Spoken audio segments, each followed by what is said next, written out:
अकेला चना भार नहीं फोड़ सकता, पर अकेला बंदा पहाड़ तोड़ सकता है। एक बंदा अमेरिका से रूस गया पुरानी मिसाइल्स के खोखे खरीदने, ताकि उनसे कुछ ऐसा बना सके जो आज तक कोई नहीं बना पाया था। रॉकेट, जमीन से उड़ने वाला नहीं, उड़कर जमीन पर वापस उतरने वाला रॉकेट। ऐसा रॉकेट जो किसी ने सोचा भी नहीं होगा कि पॉसिबल होगा। अगर किसी ने सोचा होगा तो उसके पास में आइडिया नहीं होगा कि कैसे रॉकेट को जमीन पे वापस उतारना है, और अगर किसी के पास में आइडिया भी होगा तो उसने किया नहीं होगा। लेकिन ये बंदा जो रॉकेट की एबीसीडी भी नहीं जानता था, जिसने किसी भी कॉलेज में कोई रॉकेट इंजीनियरिंग की डिग्री नहीं ली थी, वो बंदा ऐसा रॉकेट बनाने चला था जो उस टाइम की रॉकेट बनाने वाली बड़ी बड़ी कंपनीज को भी नहीं पता होगा। जमीन पे वापस उतरने वाला रॉकेट। रॉकेट लॉन्च तो कई साल से होते आए थे। कोई रॉकेट को लैंड करके दिखाए तो उसको बोलेंगे रियल दुनिया का रियल आयरन मैन। इस बंदे से रूस वालों ने जरूरत से ज्यादा पैसे मांगे। यहां तक कि कहा जाता है कि रूस में जो इस बंदे की मीटिंग हुई थी वहां की कमेटी के साथ में, उस मीटिंग में उस बंदे का बहुत मजाक उड़ाया गया। यहां तक कि उसके मुंह पे थूका भी गया, यह भी कहा जाता है। और इसको कहा गया कि तेरे पास पैसे तो है नहीं और तू आ गया मिसाइल खरीदने। ये बंदा बिना डील पूरी किए वापस अपने कंट्री आ गया और उसी दिन से किताब उठा ली इसी सवाल के जवाब में कि मैं क्यों नहीं बना सकता रॉकेट। मैं ऐसा रॉकेट बना के दिखाऊंगा जो बहुत कम खर्चे पे अंतरिक्ष में जा सके, और इसके बाद ऐसा रॉकेट बनाऊंगा जो लॉन्च के साथ साथ जमीन पर वापस भी लैंड कर सके। बंदे ने एक के बाद एक किताबें पढ़ डाली और शुरू कर दिया अपना पहला प्रोजेक्ट। सन 2006 पहले लॉन्च के 37 सेकंड के अंदर ही 37 सेकंड के अंदर ही उसका रॉकेट लॉन्च के बाद सीधा जमीन पे आके वापस गिर गया। और ये गिरना ऐसा था कि उस रॉकेट के टुकड़े टुकड़े हो गए। प्रोजेक्ट फेल हो गया। बंदा 4 साल से इस पे काम कर रहा था। 2002 से उसने काम शुरू किया था। 2006 में उसका पहला प्रोजेक्ट फेल हो गया। पैसों का बहुत नुकसान हो गया। बंदे ने फिर सवाल ढूंढने की कोशिश करी कि यार कहाँ कमी रह गई, रॉकेट लॉन्च क्यों नहीं हो पाया। 1 साल बाद फिर से रॉकेट लॉन्च किया, फिर से वही हुआ, मिशन फेल्ड, रॉकेट क्रैश, पैसों का भारी नुकसान। फिर 1 साल बाद तीसरी कोशिश करी और फिर वही हुआ, मिशन फेल्ड, रॉकेट क्रैश, पैसों का भारी नुकसान। एक के बाद एक करके 3 बार इसके प्रोजेक्ट फेल हो गए। अब इस बंदे के पास में है ना, बड़ी मुश्किल से केवल 1 को रॉकेट जितने पैसे बचे थे, या उतने भी नहीं बचे थे कह लो। जितने अच्छे अच्छे इंजीनियर थे ना इस बंदे के पास में, वो सब इसको छोड़ करके वापस चले गए। लेकिन इस बंदे में इतना जुनून था, इतना होमवर्क इसने कर रखा था कि इसने सोचा कि यार एक बार वो ट्राई करते हैं। लेकिन इसके पास में इतने पैसे नहीं थे कि ये अच्छे इंजीनियर्स को हायर कर सके, और ये घटिया इंजीनियर्स को रखना नहीं चाहता था। तो इसने डिसाइड किया कि जब मैंने इतनी पढ़ाई कर रखी है तो क्यों ना इस बार प्रोजेक्ट का चीफ इंजीनियर मैं ही बन जाऊं। वो बंदा खुद चीफ इंजीनियर था जिसने रॉकेट साइंस की कोई इंजीनियरिंग डिग्री नहीं ले रखी थी। बड़ी अजीब सी बात थी, बहुत रिस्की काम था ये। पैसों का पहले ही भारी नुकसान हो चुका था, लेकिन इस बंदे की हिम्मत का नुकसान कोई नहीं कर पाया। पूरी जान चौथी कोशिश में लगा दी, और उसके बाद में कुछ ऐसा हुआ ना जो आज तक कोई नहीं कर पाया। पूरी दुनिया ने एक नजारा देखा। दुनिया का सबसे कम बजट में उड़ने वाला रॉकेट सफलतापूर्वक लॉन्च हो चुका था। साइंस की दुनिया में ऐसी घटना पहली बार नहीं हुई थी, लेकिन इतने कम बजट के अंदर किसी रॉकेट को लॉन्च करना पहली बार हुआ था। ऐसा करके दिखाया उस बंदे ने जिसको किसी ने रॉकेट बनाना नहीं सिखाया।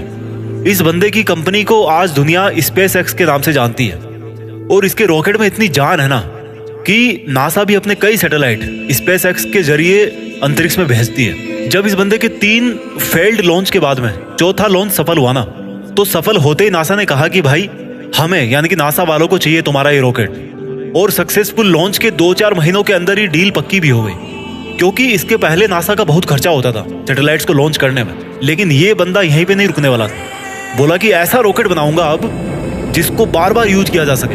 आमतौर पे क्या होता है कि जब किसी सैटेलाइट को स्पेस में लॉन्च करना होता है तो वो सैटेलाइट को अंतरिक्ष में लेकर के जाता है, साथ साथ में उसको कैरी करने वाला रॉकेट भी उसके साथ में चला जाता है। वो उसको आप यूज नहीं कर सकते दोबारा, क्योंकि वो खत्म हो जाता है, यूज करने लायक वो बचता ही नहीं है। यानी कि ये बंदा ऐसा रॉकेट बनाना चाहता था जो अंतरिक्ष में जाकर के अपना काम करके सुरक्षित वापस जमीन पे आकर के लैंड हो जाए, ताकि उस रॉकेट में केवल फ्यूल भरना पड़े और फिर वो वापस स्पेस में जाने के लिए तैयार हो जाए।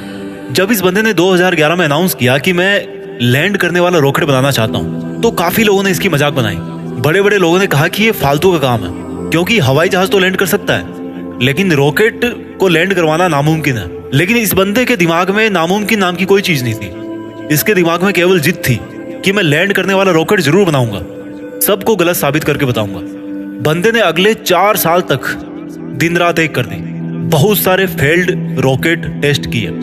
आखिरकार 2015 में पूरी दुनिया ने फिर से एक बार इस तरह का नजारा देखा जो वो आज तक हॉलीवुड की फिल्मों में ही देखती आई थी। इस बंदे ने लैंड करने वाला रॉकेट बना दिया, असंभव संभव हो गया। और ये बंदा फिर नहीं रुका। उस अंतरिक्ष में जाने वाले सैटेलाइट कैरियर रॉकेट को इसने पानी पे तैरते हुए प्लेटफॉर्म पर बड़ी एक्यूरेसी के साथ में लैंड करके दिखाया। कमाल का बंदा है। रॉकेट अंतरिक्ष में जाता है और सैटेलाइट को अर्थ की ऑर्बिट में छोड़कर 10-12 मिनट में वापस आकर के अपनी जगह पे खड़ा हो जाता है। इस बंदे को यार अगर रियल दुनिया का आयरन मैन नहीं बोलेंगे तो फिर किसको बोलेंगे और क्या बोलेंगे? ये वही बंदा था जिसने बचपन में इतनी किताबें पढ़ डाली थी कि एक समय ऐसा आया जब इसके आसपास में किताबें कम पढ़ने लग गई। लेकिन बंदे को पढ़ना था तो किताबों का स्टॉक खत्म होने के बाद में पूरा एनसाइक्लोपीडिया पढ़ डाला। ये बंदा आज दुनिया का सबसे अमीर इंसान बन चुका है।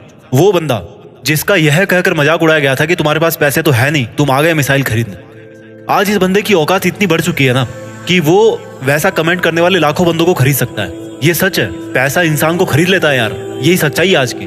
और ये बंदा अमीर क्यों नहीं बने? क्योंकि ये डिजर्व करता है। एलन मस्क, नाम तो सुना होगा। इस नाम में जान है क्योंकि इस नाम के पीछे जो बंदा है ना उसके नॉलेज में जान है। कहानी यहीं पे खत्म नहीं होती।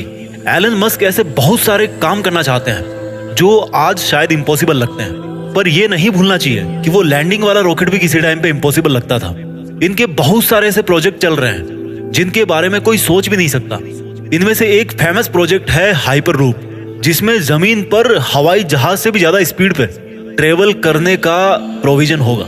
ऐसी टेक्नोलॉजी होगी। अब थोड़ी सी जरूरी बात करते हैं। भारत, हमारे कंट्री में दुनिया के सबसे ज्यादा जवान लड़के और लड़कियां हैं, इतने ज्यादा कि कई देशों की टोटल पॉपुलेशन भी इतनी नहीं है। हमारे कंट्री में भी ऐसे टैलेंट की कोई कमी नहीं है। जरूरत है तो सोच को विजन देने की, विजन के लिए आइडिया जनरेट करने की और आइडिया को एक्शन में बदलने की। एलन मस्क का प्लान है कि नियर फ्यूचर में हम धरती के अलावा भी कोई ऐसी जगह ढूंढना चाहते हैं, ऐसी जगह पे अपनी बस्ती बनाना चाहते हैं जहां पर इंसान सुरक्षित रह सके। क्योंकि हो सकता है भविष्य में कोई एस्टेरॉइड धरती से टकरा जाए और धरती से मानवता ठीक उसी तरह से खत्म हो जाए जिस तरह से कई साल पहले डायनासोर धरती से चले गए थे, गायब हो गए थे। और इसलिए इनके फ्यूचर के प्रोजेक्ट में एक प्रोजेक्ट ये भी है कि मंगल ग्रह पर इंसानों की बस्ती बनाई जाए। इनका बड़ा तगड़ा है यार इनका विजन, और ऐसा विजन आज हमारे यूथ में होना बहुत जरूरी है। अगर ये बंदा कर सकता है ना तो समझ सकते हो कि इंसान का दिमाग कितना पावरफुल है, इंसान की हिम्मत कितनी पावरफुल है, इंसान की कैपेबिलिटी क्या है और इंसान के लिए क्या इम्पॉसिबल है। एलन मस्क का मानना है कि फेल होने से नहीं डरना चाहिए, क्योंकि फेल होना भी एक ऑप्शन होता है, लेकिन काम ना करना कोई ऑप्शन नहीं होता। ये खुद मानते हैं कि ये एक हफ्ते में लगभग 120 घंटे काम करते हैं। अगर 7 से डिवाइड करोगे ना तो लगभग 17 घंटे के आसपास आएंगे एक दिन में निकल के। कई बंदे तो इतना सोते होंगे। इनका कहना है कि मैं वो काम नहीं करता जो जरूरी है, मैं वो काम करता हूँ जो मुझे लगता है कि मुझे करना चाहिए। इनके फंडे बड़े सिंपल है यार। ये कहते हैं कि अच्छी स्कूल और अच्छी कॉलेज में जाने से बंदा एजुकेटेड नहीं हो जाता है, क्योंकि मैं कभी भी हार्वर्ड यूनिवर्सिटी में नहीं पढ़ा, लेकिन फिर भी वहां पर पढ़ चुके कई टैलेंटेड स्टूडेंट और इंजीनियर मेरे अंडर में काम करते हैं। ये कहते हैं कि एक्स्ट्रा ऑर्डिनरी बनने का हर ऑर्डिनरी इंसान के पास में ऑप्शन रहता है। इनका यह भी कहना है कि अगर आप फेल नहीं हो रहे हो तो इसका मतलब आप लाइफ में कुछ कर ही नहीं रहे हो। हर जवान लड़के और लड़की को आज ये बात समझनी पड़ेगी कि उनको आज की डेट में क्या करना चाहिए। क्या उनको वो करना चाहिए जो उनको लगता है कि जरूरी है, या उनको वो करना चाहिए जो उनको लगता है कि उनको करना चाहिए। इंसान तब ज्यादा बेहतर कर पाता है जब उसको पता होता है कि उसको क्या करना चाहिए। एलन मस्क को किसी ने रॉकेट साइंस नहीं पढ़ाई थी, पर इनको लगा कि उनको रॉकेट साइंस पढ़नी चाहिए, तो इन्होंने खुद पढ़ी, क्योंकि इनको पता था कि इनको क्या करना चाहिए। आज की डेट में किसी बंदे के लिए कुछ करना मुश्किल नहीं है। अगर मुश्किल है तो वो ये है कि उसके पास में कोई गोल ही नहीं है, उसको पता ही नहीं है कि उसको करना क्या है। लक्ष्य निर्धारित नहीं करना सबसे बड़ी प्रॉब्लम है। फेल होना कोई प्रॉब्लम नहीं है। एलन मस्क का मानना है कि नॉइज से ध्यान हटाकर सिग्नल की तरफ ध्यान दिया जाना चाहिए। उनका मानना है कि प्रॉब्लम कोई प्रॉब्लम नहीं होती, प्रॉब्लम का सॉल्यूशन ढूंढना एक प्रॉब्लम है। शब्दों में थोड़ा सा फेरबदल करने से पूरा वाक्य जो है ना, उस पूरे वाक्य का अर्थ बदल जाता है। और माइंड में थोड़ा सा विजन आपकी पूरी जिंदगी बदल के रख सकता है। अगर आपकी लाइफ में कोई प्रॉब्लम नहीं है ना आज, तो प्रॉब्लम क्रिएट करो खुद के लिए। कैसे करोगे? एक बड़ा लक्ष्य निर्धारित कर। हमारे देश के युवाओं को आज इस क्रांतिकारी मनुष्य से सीखने की जरूरत है। हालांकि ये भी सच है कि हमारा देश ऐसे क्रांतिकारी युवाओं से भरा पड़ा है, बस उनको अपने आप को पहचानने की जरूरत है। वो बंदे भी एलन मस्क की तरह कुछ ऐसा कर सकते हैं जो कोई सोच भी नहीं सकता। दम है तो कुछ बड़ा करके दिखाओ। देश में अपना नहीं, बल्कि दुनिया में देश का नाम कर जाओ। जय हिंद, वंदे मातरम।